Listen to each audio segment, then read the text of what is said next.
Hello everyone and welcome to the studio. It is demo day, Monday, and today we're having a video demo.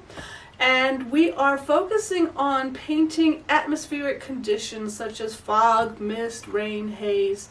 And today I'm going to be doing a demonstration of a landscape that has a light mist. So I'm not going to do a full-on foggy day. This is just going to be a light mist, meaning that there's water droplets in the air creating obscure visibility, but not as much as, say, a fog would. So a little bit, just a light mist. I have, in this demo, what I'll be doing is going over some of the things that I'm sharing with you as far as tips to help you paint these conditions. So we're talking a lot about atmospheric perspective, paying attention to our edges, looking at the colors we see in the fog, and that's what I want to talk about today, the colors we see. Now I'm going to be doing a post coming up about the colors of fog or colors of a moody day, and one thing that I want to stress is our photos oftentimes lie, meaning they don't really capture the true subtlety of color that our eye would see if we were really out there looking on a moody, overcast, foggy day. Oftentimes photos show the fog or the mist as white. It gets overexposed. And the problem is if we paint it with a pure white pastel, we're going to end up with something that looks a little bit chalky and flat and dull. And we really are better served by paying attention to what colors we happen to see in the foggy or misty landscape, knowing that there is more color than just white. Now, we will use very light values, but I encourage you to find light values that have color and avoid using the pure white. So I want you to take a look at the reference photo that we're going to be using for today's demo. And it is something that I've painted before. I really like this scene, and it may not show up on the video, but I'm going to put this photo in the post so you'll see it. But in the distance are tall trees, but they are obscured by the fog, mist. You know, it's not really dense. But what I want you to notice is look how white the sky looks in the photo. But when I was there, it really wasn't white. It maybe had a greenish, maybe even a violet cast to it. We all see color differently, so you may see it as a different color than I would. What I want you to do, I want to encourage you, when it is a foggy day or a misty day or overcast, go on outside and really pay attention and try to see the colors that you see. One thing that the foggy day or the misty day does is, we talked about how things get lighter, duller, cooler, fuzzier as you go into the distance. But it does another thing. It makes the color that you see up close more vibrant, or more, yeah, I guess vibrant is a good word to use. Because what it does is it softens everything, but the colors come through with more clarity. Photographers love to take photos of close-up things such as flowers on an overcast day, because it removes all of the harsh light and shadows, and you just see things in a nice, soft, even light. So the colors are often come through brighter. And that's what's happening with the greens here. So that's an interesting effect of a overcast or foggy day. Now, before I get started with the painting, I always like, especially if I'm making changes, I always like to do a quick value thumbnail. Those of you who are new to the page, you can go to the home page and in the search box search for value or thumbnail, and you'll get all kinds of posts that I have shared on how I do these. So I'm not going to go through that in today's video, but there is plenty of information in this site, in this Patreon site, that covers how I do the thumbnails. But what I've done is to change it up a little bit, because I've painted this before. I'm taking a portrait format and turning it into a landscape format. So that means I have to take the information that's in the photo and kind of stretch it out so that it fits the landscape format. You'll notice on the thumbnail what I've done is created a dark pathway that's going to lead up through the grasses. I'm going to put this in the underpainting or block-in stage so that it is there, and that's what's going to hold the flowers in place and the grasses in place. I've talked about this before when I've painted wildflower or meadow paintings, how I like to create a suggested pathway that will be covered up with grass, but the dark that remains will help kind of hold everything together. This is like the glue that holds the grass in place so that the grasses and flowers don't float away. And then things are going to get lighter as we go into the distance. I'm going to block in this distant tree masses a little bit darker, knowing that I will adjust them and I will use scumbling. Remember from our first video of the month, I will scumble so that I can get the effect of the mistiness. Okay, now let's take a look at the pastels that I'm going to be using. And I went ahead and I selected pastels from my bigger box so that I could have a limited palette, and I put them all together on one tray so that I could paint more efficiently. I don't have to go through 5 or 6 different boxes of pastels to find the color or value that I need. I'm going to talk in more detail about how I select my palette in this month's paint along. So if you are a silver member, on Wednesdays I do a paint along video, and in the first installment I will be going through in more detail how I select the pastels. So we'll do that together. But just know that here I have the darkest values that I'm going to use.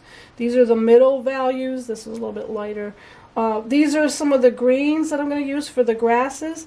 These are colors that I might use for the flowers and the sky. And these are harder pastels that I might use to create some of the more details in the grasses. Alright, so I think, one other thing. These 3 pastels are hard pastels I'm going to use for the block-in.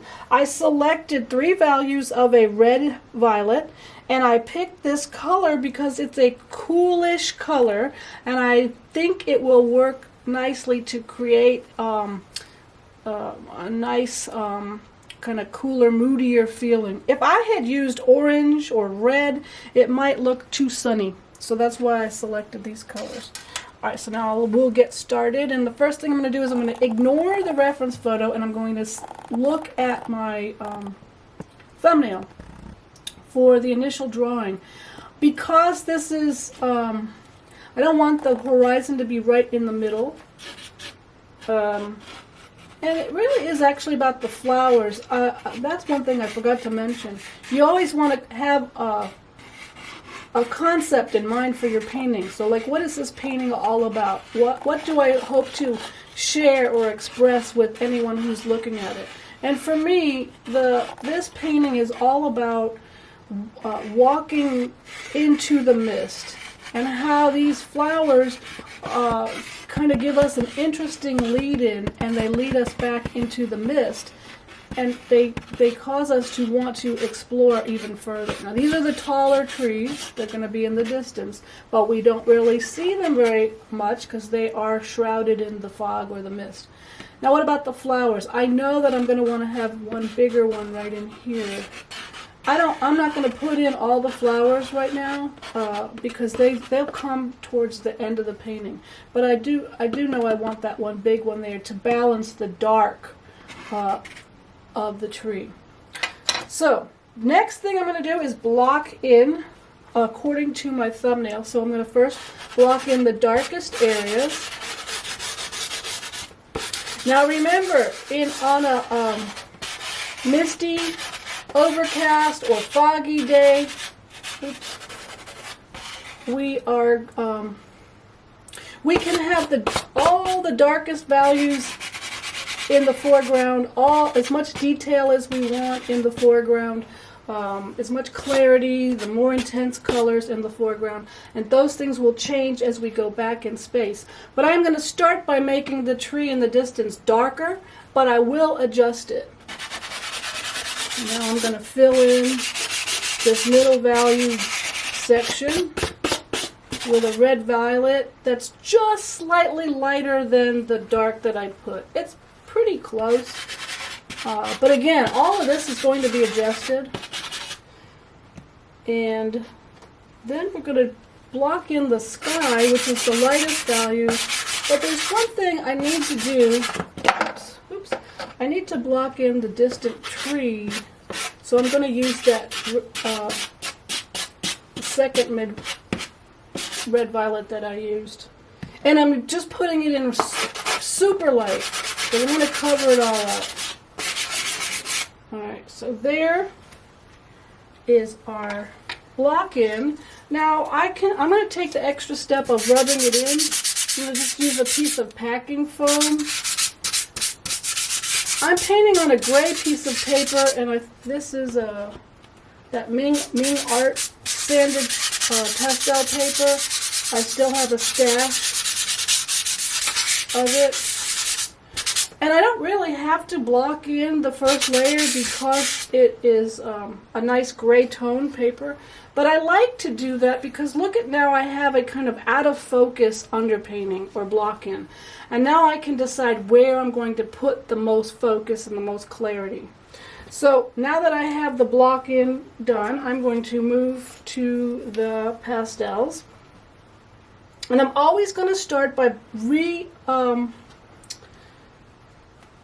establishing the dark areas. So reestablish your darks. Now I'm making that distant tree right there dark, but again, I'm going to alter it. One thing about pastel is you want to work from dark to light. So I might put darks in the initial layers in more places than they'll end up, if that makes sense, because I know I can always adjust them. And I want to have the kind of strength underneath that holds everything together. So this is a dark green. I don't know what color it comes across, but it's a dark, really dark, dull dark green. I'm going to take a dark blue. This is a hard pastel. I really need to place an order for a dark blue replacement from my Tara Ludwig set. I've pretty much used it up. I just wanted to add another layer of color in there. So there's all the darkest darks. Now what I want to do is, I think I'm going to add some color to the grasses, and then I'm going to start from the top and work my way down. That way I can kind of keep in mind the idea that I want to create a feeling of depth. So let's add some color down in the grassy areas. And one thing that I noticed, there's a lot of, I don't know what those are, sea oat looking kind of plants. Just tall, dried grasses. They have kind of a golden feeling to them. So I think what I'm going to do is add a little bit of that golden ochre yellow to the grassy area. And hopefully this will just kind of hint at some of the color that we see in the grasses.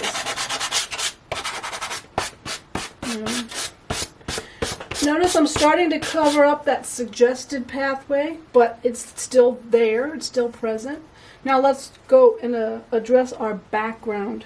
So we want to make this tree a little bit lighter and duller. So I'm using this gray violet and lightly going over the darker bits. So this is a color that can exist further back. I'll add some of it right in here on this side. Then there's another layer over on the left that is further back. So what I'm using is a grayed down blue green. I'm going to cover up where that flower is going because I'm trying to preserve it, and it's kind of in the way. So this blue-green is another layer behind the darker tree. It's a cooler color, it's about the same value, maybe a slightly darker, but it's cooler, so it can fit in back there. Here's another dull green, a neutral green. So I'm just adding to the layer. When I look at this photo, I see lots of little bushes, and it's just a whole big collection of different layers. So I'm trying to use different colors, but cooler, duller, lighter colors. There's also, I don't know, did I pull out something for that? There's something even further back. So there's another layer right in there. And right in there. Now, we want to paint these. This is the fun part. We want to paint the illusion of these distant trees. So what I'm going to do is I'm going to take this same gray down violet, and I'm going to just kind of hint at the fact that there's something taller back there. But that's a little bit too dark, right? So I need to dull it a little bit more. Let's see if this will work. That's too light. I might have to go into this. I'll show you just a second. Okay, I just pulled out a blue violet. So I want to lighten that gray color that I put in before. And I'm going to just use a combination, I think. Now I'm going to also at this time put in some of the trunks that I see. I have to put them in now because I'm about to shroud them in the mist. So that I have to put them in first, and then I'll mist them up. That one I could maybe go a little bit darker. I can go a little bit darker in this stage with these tree trunks because again I'm going to scumble some lighter values to get that illusion of mist. I'm going to make them a little bit darker. Okay. Now I have all these things in place. Let's paint the sky. What? Oh, I wanted to show you. This is from, I did a post on this. Well, I'm going to do a post on this. This is called the Fog Box. And you'll see more about that. Alright, so we got to paint the sky. But the sky, remember, we don't want it to be white. So what colors can we use? We want to use light value. So here's a pale gray. And when I approach the trees, I'm going to start to scumble. Remember, scumbling is to go over something with a very, very light touch. So look at how I'm going over this area with a super light touch just to kind of shrouded in the mist. That was a pale blue. How about a pale green?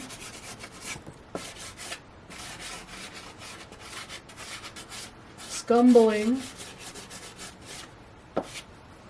You know what I'm noticing? I'm noticing that I have like a blob here and a blob here and a blob here. So let's make a blob right here in the middle just to break it up a little bit. So since I did that, now I have to come back with the fog or the mist. Scumbling. Here's a pale pink. It almost looks white. This one is the lightest value that I've used so far. Now, here's where this cloth comes into play. Cloth. Can we see it? What I'm doing is, as I make a mark, and I go into the darker areas with a light pastel, I take it and wipe it on the cloth. I take it and wipe it on the cloth in between marks. So I'm dipping into the dark, now I'll wipe it. And this helps keep the pastel clean and helps you from putting the darker colors up into the light. So now I'm coming in with the mist color and breaking up some of these tree trunks because you can see the mist kind of fill in behind the trees.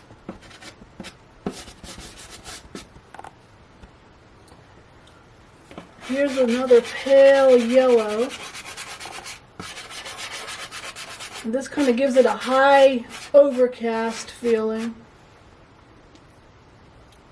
Alright, so I've done enough with the sky, so I'm going to start to move down. And I may or may not come back and adjust that. We have to see how it goes. So let's just add a little bit more dull green to that one level of trees, because it really started to take on an odd shape back there. Also want to reinforce the dark at the base of these trees and kind of reinforce that dark pathway. Now, I'm going to work my way forward, but I think it's time that I put in where the flowers are going to go, because if I wait too long, I'll have too many layers and it will be harder to put the flowers in.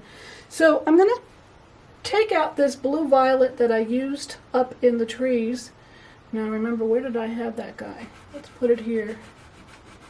And I'm going to use this to block in the shapes of the flowers. Now here is the part where you don't necessarily want to copy how the flowers are arranged in your photo.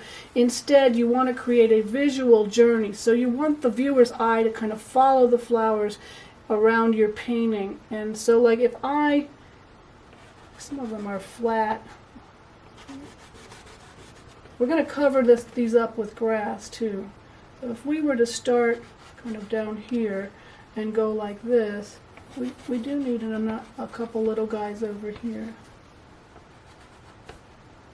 A lot of times when I'm doing these flower placements, I will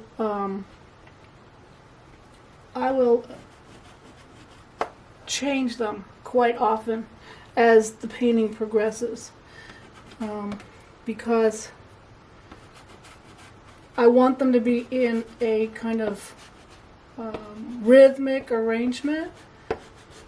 I'm adding a dull mauve red violet color to them to give them a little bit more interest, and also to relate to the red violets that are in the underpainting and in the distance right there. So that's just a little extra bonus layer. Now I'm going to start to add some more detail to some of these tree clumps or bushes. They're not really trees, they're low shrubs in the distance. And then as we come forward, they actually start to get a little bit more intensely colored.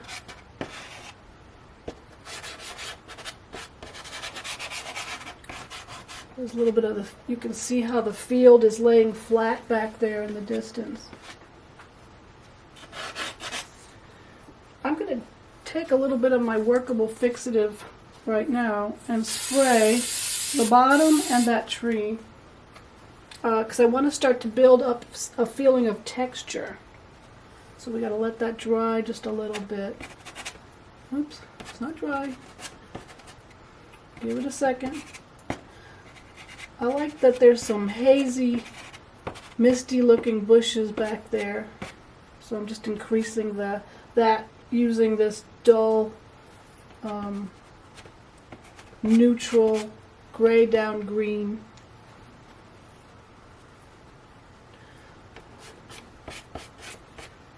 Now let's go ahead and start to increase the intensity of that green. Because remember we talked about how the colors are more intense under the overcast light, especially in the foreground area. It gets duller and lighter in the distance, but in the foreground area we're going to actually see a little bit more intensity, vibrancy to the greens. Ooh, what is this? That's a little bit light. I don't know if I want it quite that light. But the beauty of pastel is with layering, we have the ability to change things very easily. Now notice I'm pulling some of the green over the flowers so that some of them are hidden behind the grasses. If I didn't do that, what would happen is all the flowers would look like I pasted them on top of the grass, and that wouldn't really work. Okay, So let's now look at the composition. If our eye is going to follow the flower, here's like a main flower, but I'm not sure this is doing the job of balancing. And I really can't tell until I put more detail in the flowers themselves. But why I'm pointing it out to you now is that this is something that we always need to be thinking about. Always thinking about how the viewer's eye moves through a painting. All right, don't wait to the very end to make decisions. Now I'm adding a little bit lighter color, and I'm going to have to cover them back up again. I want a variety of shapes and sizes, and I'm thinking, let's give it another spray. Sometimes I like to let the spray splatter, and like, you know, you might think, oh my god, now you have splatter, but I want there to be a feeling of texture and detail in this foreground, and sometimes these little splatters help give this kind of fun little illusion of detail. All right, so what I think I need to do is actually shroud the this particular tree in a little bit more of the mist. So I've pulled out a light value blue that I didn't have in my set, just to push that back a little bit. Give it a little bit more. That's a scumble. So you see how lightly I'm doing, how lightly I'm pulling that pastel over, so that you can still see the dark mass underneath, right? But you have this kind of very, very light, misty quality. All right, so now I'm going to work on the detail, and I'm still not sure about this flower right there. Kind of bothering me just a little bit. Let's add some of the golden grasses at this point, and then we can reevaluate. Okay. I'm going to step back for just a minute so I can think about this painting, and then I'll come back and we'll do the final marks. Alright, I took a few minutes, step back, and this flower was bothering me, and I didn't like the flow. Like, it just ended too abruptly. And it was something was wrong with it. It was too fat, so I took a little paintbrush and I brushed away part of it. I'm going to give it a haircut. It was too big. Then I thought, you know, we go here, but we want the eye to move all around the painting. So what if there was another flower right here? And so what I did was I just brushed away some of the pastel, and I'm going to come in and add another guy right in here. And I'm going to use the same colors that I did for the first one. It has to be a darker value than the surrounding misty sky, or we won't see it. This guy's kind of...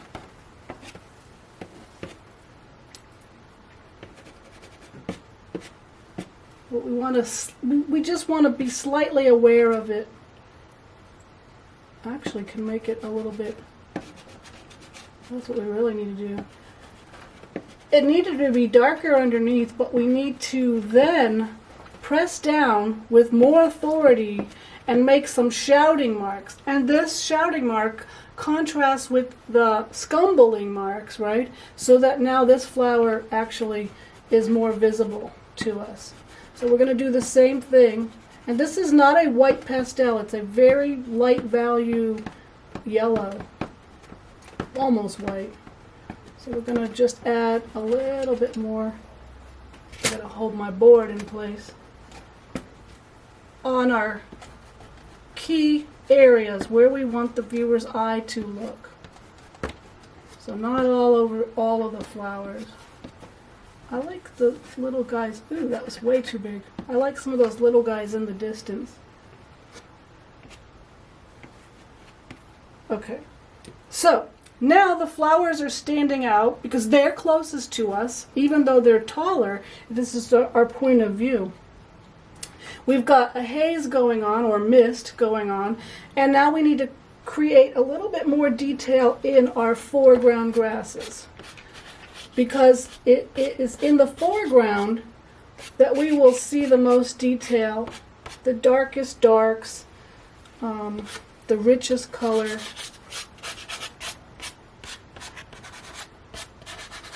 So that's what we're going to work on, and then we will be finished. So I get to use some of these nice grass greens. These are the kind of greens where if you use them everywhere, it can look fake, you know, it can look like artificial, but when used in a smaller amount, it actually works really nicely. A little bit on tops of some of those distant trees. And then you're probably wondering, whoa, what about the stems? You've got flowers that are floating. They have no stems, and that is true. So we have to work to get stems, and we'll do that in just a second. I'm going to give another quick spray. Normally, I take this outside to spray, so if you like to use workable fixative, you'll want to take it outside. But I actually have really good ventilation. We have windows and doors in here, so when I'm filming a video, it's just easier not to have to stop. I'm adding some darker green little bits and pieces to give it a feeling of interest to the grassy areas. This is a build-up of detail. I think I'm going to add a little bit of that light value pink to the flowers. Again, to kind of relate to the pinks that we put underneath. Alright, now let's do some stems. I'm going to take a dark blue Nupastel and create some broken lines for the stems. If they're too thick, they look contrived. Whoa! Pressed a little bit too hard on that one. So you don't want them to look like balloons. So we're going to just kind of have the pastel skip, press and release, so that we get this broken line. And now I'm going to start to add some grasses with harder pastels. Again, in broken lines so that they are